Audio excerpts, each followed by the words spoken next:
कई लोग अक्सर ये बात पूछते हैं कि उस तक चलने की उम्र क्या है, इतनी जल्दी क्या है कि उस के बताए रास्ते पे चलो। ईश्वर प्राप्ति की उम्र क्या है, भक्ति भजन करने की उम्र क्या है, ये तो बात की बात है।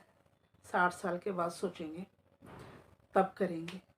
अभी तो ज़िंदगी दी है भगवान ने, खुश रहो, ऐश करो, मस्ती करो, ज़िंदगी जियो भरपूर, ये कहते हैं। देखिए, 60 के बाद आप क्या बैठेंगे, क्या बैठ पाएंगे? बोलिए बोलिए। बिल्कुल नहीं बैठ पाएंगे। जब आपका शरीर साथ नहीं देगा, आपके जोड़ों में दर्द हो रहा है, घुटनों में दर्द हो रहा है, आप नीचे बैठ नहीं सकते, बैठ गए तो खड़े नहीं हो सकते, ये सब हो गए, दवाइयाँ अलग खा रहे हैं, शुगर बढ़ गई, बीपी बढ़ गया, फलाना ढनकाना, इतनी बीमारियां जब तक लग जाएंगी शरीर में, तब आप कैसे बैठेंगे? जब बैठेंगे नहीं तो पहुंचेंगे कैसे? रास्ते पे तो चलना पड़ेगा ना जनाब। तो 60 के बाद तो कुछ भी संभव नहीं है। जैसे हम बच्चे को पढ़ना सिखाते हैं बचपन में, एक उम्र होती है 3+ में हम स्कूल में डाल देते हैं, ठीक है। स्कूल में बच्चे को भर्ती किया, बच्चा स्टेप बाय स्टेप धीरे धीरे धीरे नर्सरी, प्रेप, ग्रेड 1, 2, 3, 4 ऐसे करके पढ़ता है।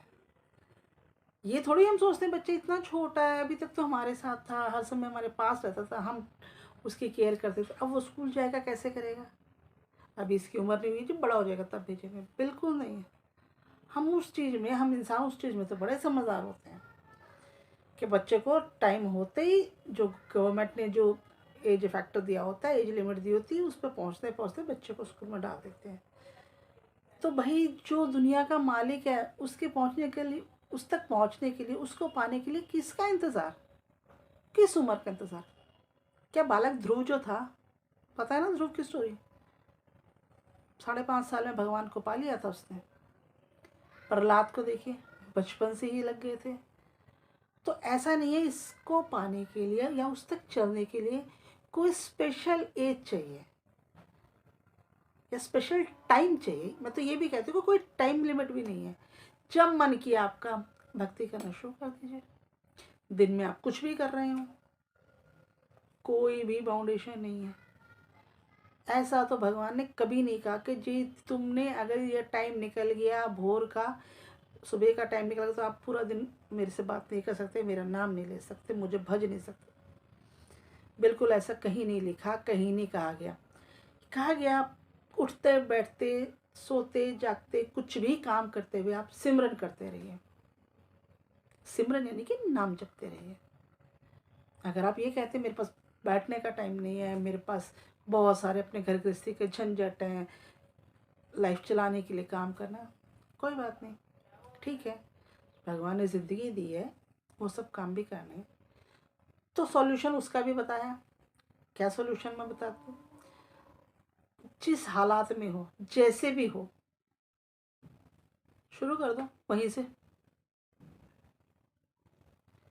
देखिए, माँ बाप हमारे जो हैं, हम जिस हाल में भी होते हैं, हमें छोड़ते नहीं हैं। हमसे कितनी ही गलती हो जाए, डांटेंगे, सज़ा देंगे, लेकिन फिर हमें गले से लगा लेते हैं, हमें छोड़ नहीं देते।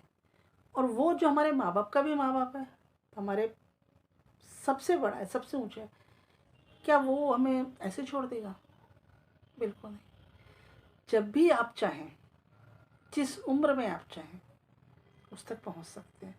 लेकिन हम जब भगवान को फूल अर्पित करते हैं ना, पूजा करते हैं, तो क्या बासी फूल अर्पित करते हो कि 2 दिन का पहले का चलो चढ़ा दो भगवान? बिल्कुल नहीं, बिल्कुल नहीं करते हो भाई। ताज़े ताज़े फूल खरीद कर लाते हो, ला के भगवान को चढ़ाते हो। तो जब भगवान ने ये आपको शरीर दिया हुआ है, इसको ताज़ा ताज़ा क्यों नहीं उस पर अर्पित करते? बचपन से ही अपने बच्चों को संस्कार दीजिए। ये संस्कार तो हमने ही देने हैं, हमने ही उन्हें बताना है, हमने ही उन्हें अपनी संस्कृति का, अपने धर्म का, अपनी चीज़ों के बारे में बताना है। कोई और नहीं आएगा बताने के लिए। जैसे आप और चीज़ें सिखाते हैं, वैसे ही उनको वो भी सिखाइए कि बेटा आपको सुबह उठेंगे तो आपको ये एक मंत्र बोलना, मंत्र होते कितने बड़े, 2 लाइन के, वो आप बचपन से बोलेंगे बच्चे को याद हो जाएगा। बच्चा बहुत जल्दी याद करता है, आपसे ज़्यादा जल्दी याद करता है। थैंक्स करना सिखाइए उसको। देखिए जैसे ही आप ये बचपन में जो चीज़ डाल देंगे ना, जो बीज बचपन से पड़ जाता है। आपको ABCD आती है ना, क्या आप इतने साल हो गए आप भूले? सोते में उठा के कोई पूछ ले आप फटाक से बता देंगे।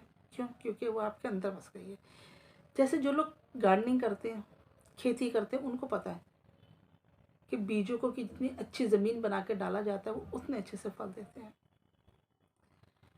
तो हमने भी अपने आप को उसके चरणों में अर्पित करना है। तो बचपन से, छोटेपन से, जब बच्चा पैदा होता है, यहाँ वहाँ के गाने सुना के उसको सुलाने की बजाय, उसको खिलाने की बजाय, अपनी चीज़ों को, अपने धर्म को, अपनी संस्कृति को उसको सिखाइए। हमारा धर्म तो बहुत अच्छी चीज़ें सिखाता है। धर्म में ये नहीं कहती बाकी धर्म नहीं सिखाते, लेकिन हमारा चीज़ें बहुत अच्छी चीज़ें सिखाता है आपको। उसमें तो उठने के, जागने के, सोने के, खाने के, पीने के, धन्यवाद करने के, पश्चाताप करने के, माफ़ी, हर चीज़ का चीज़ बताता है। छोटी छोटी चीज़ें बच्चों को सिखाइए, छोटी छोटी चीज़ों से शुरुआत कीजिए, फिर देखिए आपके बच्चे का भविष्य भी सुधरेगा, उस लोक में भी उसे फ़ायदा मिलेगा, आपकी भी रिस्पेक्ट करना सीखेगा और ज़िंदगी बहुत अच्छे से बिताएगा। तो जितनी जल्दी हो सके उसकी तरफ चलने का प्रयास कीजिए। बुढ़ापे के लिए मत इंतज़ार कीजिए। कई बार तो वक्त भी नहीं मिलता कि कब चलने की तैयारी हो जाती है, इसलिए इंतज़ार मत कीजिए, जल्दी से जल्दी उसकी तरफ चलने को शुरू कीजिए। और देखिए वो दोनों बाहें फैला के वो कहता है 1 कदम चलो, मैं 4 कदम चलूँगा, आपको थामने को तैयार खड़ा है। खुश रहिए।